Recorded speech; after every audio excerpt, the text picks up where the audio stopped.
اما بعد اعوذ باللہ من الشیطان الرجیم بسم اللہ الرحمن الرحیم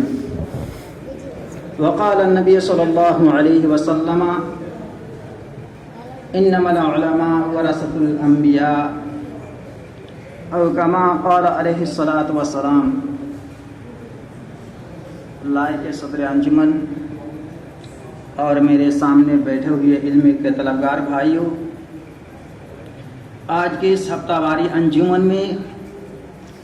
جس موضوع کو لے کر آیا ہوں وہ ہے ہندوستان کا وفادار کون ہے۔ وہ سن کے آ جائیں تاریخ کو پسینہ،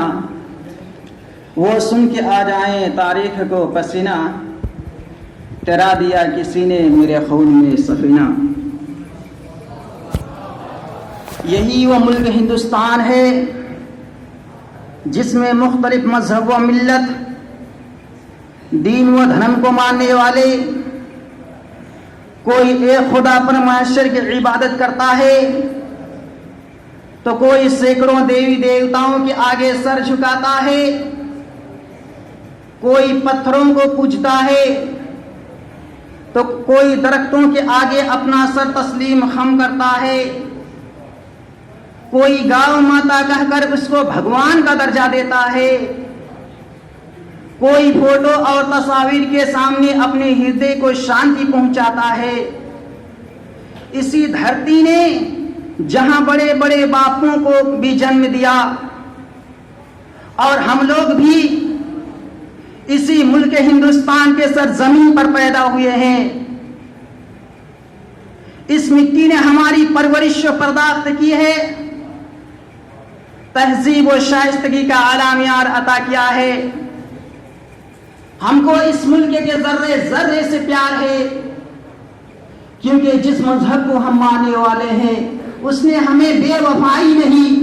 بلکہ وفاداری کا سبق دیا ہے، احسان فراموشی نہیں احسان شناسی کا سبق دیا ہے۔ اس نے ہمیں کچھ دلی نہیں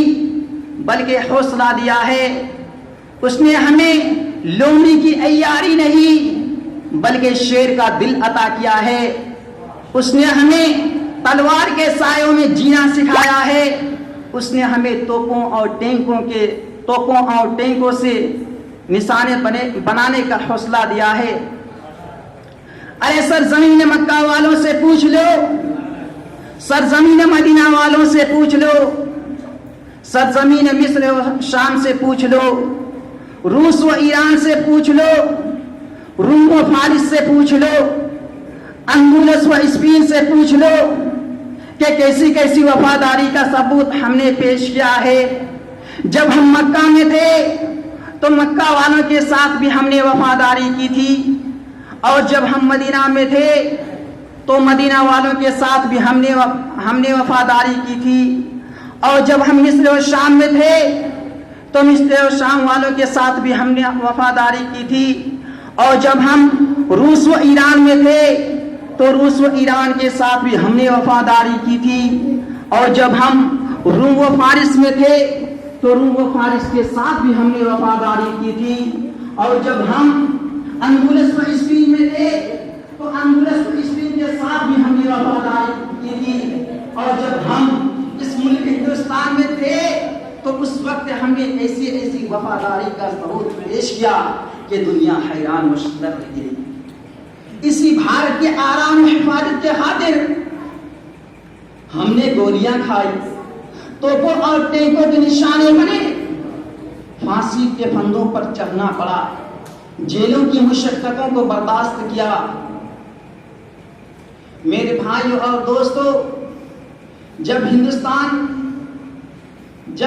باشندگان ہند پر طرح طرح کے ظلم ستم کے پہاڑ توڑے جانے لگے، جب ہندوستان کو غلام بنایا جانے لگا، جب ہندوستانیوں کا خون ان کے پسینوں سے ارزاں ہونے لگا، تو ایسے نازک دور میں سب سے پہلے جس نے علم بغاوت بلند کیا تھا وہ محدث کبیر شاہ عبد العزیز بن ولی اللہ محدث دہلوی۔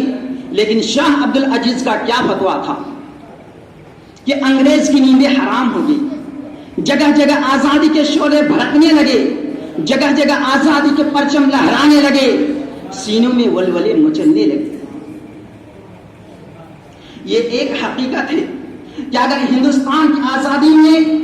علماء کرام شریک نہیں ہوتے تو یہ ملک ہندوستان جو دیکھ رہے ہیں، یہ ملک ہندوستان آزاد نہیں ہوتا۔ اگر سرحیل آزادی نہ ہوتی تو تحریک آزادی نہ چلتی، تحریک بلاکوٹ نہ چلتی، تحریک خلافت نہ چلتی، تحریک ریشمی رومال نہ چلتی، ہندوستان چھوڑو تحریک نہ چلتی۔